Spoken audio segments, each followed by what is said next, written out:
Indian Chamber of Commerce has decided to have a large delegation to visit Nepal and explore possibilities of enhancing business ties and exploring potentials area of cooperation and investment. As you know, Nepal, compared to India, is a small country, but it is not that small either. In terms of population as well, we have 30 million. Compared to Indian population, of course, it's small, but compared to many other countries, we are not small. We have a habit of spending.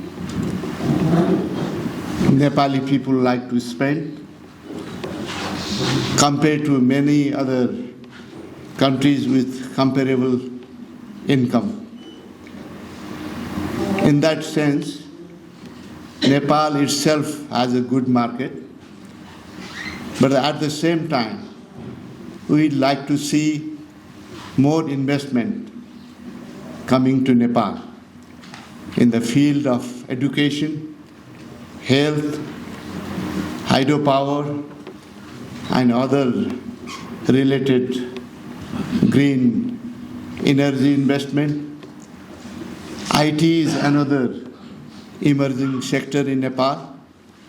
Tourism, of course, has a great potential. You have huge population in India with growing income, especially under Prime Minister Modi's leadership. India is growing fast and growing in terms, compared to other countries, it is growing in a big way. So that is good news for Nepal. So we have 4 major potential areas for investment in Nepal: hydropower, tourism, agro-business. We have varied climatic zones with potential to grow anything under the earth. At the same time, there is a huge potential for investment in tourism-related activities. But I don't like to confine only to these 4 areas. I am just pointing out 4 major areas which will take Nepal to a next step. But there are, as you rightly pointed out, huge potential in health sector investment, educational investment, because of the climatic conditions, all round the year good climate. Therefore, as Mr. Sharma rightly pointed out, there is a huge potential for developing the wellness center apart from health-related activities. Similarly, because more than 50% of Nepal's land is hills, if you exclude high Himalayas, and 25% flat lowland. That means all this 50% of our land is hill stations. So it's good for investment in health sector as well as educational institutions.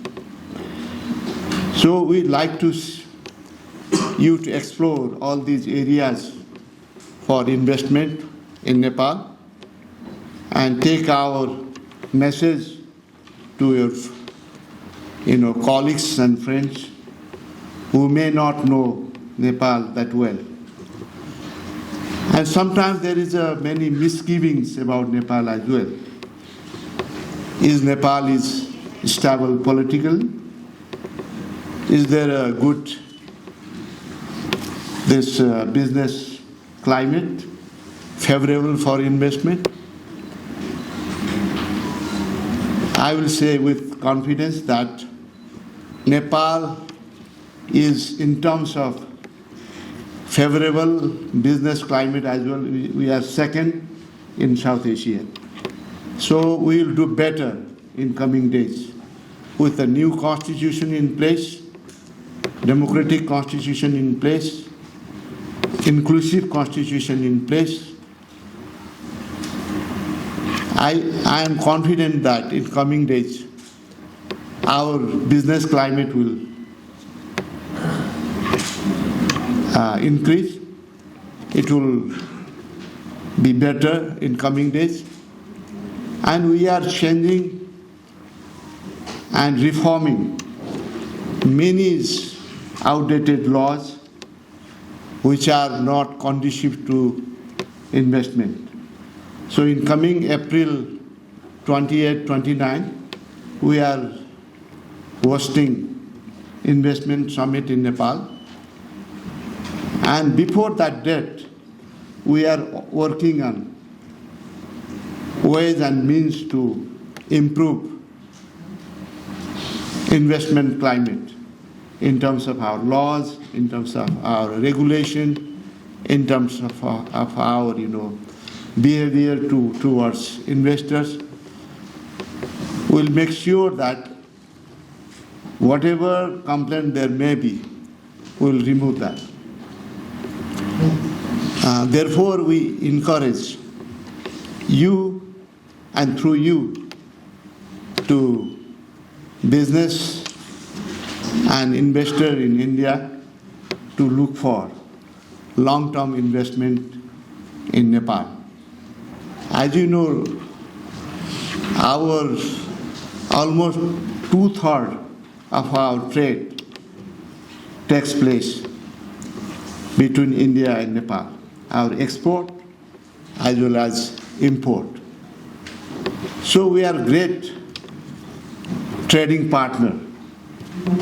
But from trading, we want to compensate our disproportionate import to Nepal, which is 1 to 10.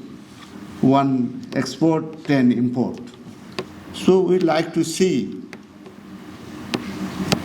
compensation in terms of investment in Nepal. So hydropower is one emerging field. We already have ecosystem of Nepali investors, hundreds of them, already investing in from few megawatts project to they are now doing 250, even aiming for 300 Nepali people doing that. So there is quite a bit of experience, and we have a good ecosystem. So anybody who wanted to join, collaborate with Nepali private sector in hydropower, we have that ecosystem already in place. With India recently deciding to buy up to 10,000 megawatt of hydro electricity from Nepal, so there is assured market. So there should not be any confusion about whether my or our investment will be secured. So it's already there. So that paves way for further investment in Nepal. In tourism sector, as I said earlier, we are working and giving priority to infrastructure, good roads, all-weather roads, connecting to production center and tourism center. That is our priority. So with this, so you will see hundreds of new touristic destinations. Until now, because of the lack of infrastructure, good roads, we are not able to use those potential fully. Now we can do that. With our priority on road infrastructure, we already have 3 international airports. We want to utilize it fully. And we are working on the 4th international airport in Nijgarh, which will be connected to Kathmandu by expressway. And this expressway also we are working on it, and very soon we'll complete it.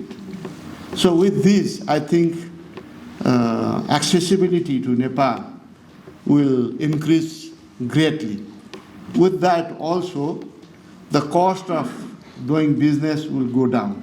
Cost of trading, transaction cost will also go down with the good road, expressways, and things like that. Therefore, I urge this kind of interaction should, I think, in coming days will increase. FNCCI, as the largest private sector umbrella organization of business and industries, and there is other 2, Chamber of Commerce and CNI. So I think if these 3 organizations together with Indian Chamber of Commerce and other organizations, if they can collaborate together, they will find ways to work together. And in the future, we'll have a better, coordination. With the better coordination will come the greater confidence in investing and trading between 2 countries. As you are Indian Chamber of Commerce, we also like to see not only in terms of how much you can export to Nepal, but how much we can export to India, trade to India, export to India. So from that perspective, an Indian Chamber of Commerce can be a great support. And I urge Mr. Dhakal to work on this area, how our product can be exported to India. Like hydropower, if we see that there is a market for Nepal's unique products, then Nepali investors as well as Indian investors can invest not only to cater to Nepali consumers, but also to cater to Indian consumers. So that is what I like to see from these interactions. In next session, you will be, I think, discussing on specific issues related to, promoting business between 2 countries. From that perspective, also, I'm very glad that this India-Nepal Business Forum is going to be, a good platform to enhance the economic activities between 2 countries. So at the end, I would like to see in coming investment summit, not only in terms of number of people participating, but also in terms of real quality participation, which can translate into a real investment in Nepal. We have potential, and we are confident in coming days we'll do much better. I don't think there is any point comparing Nepal to Bhutan. It is like comparing Nepal's economy size to India's economy size. So with less than 1 million people in Bhutan, with 30 million in Nepal, and bigger economic size, we not only have this hydropower sector,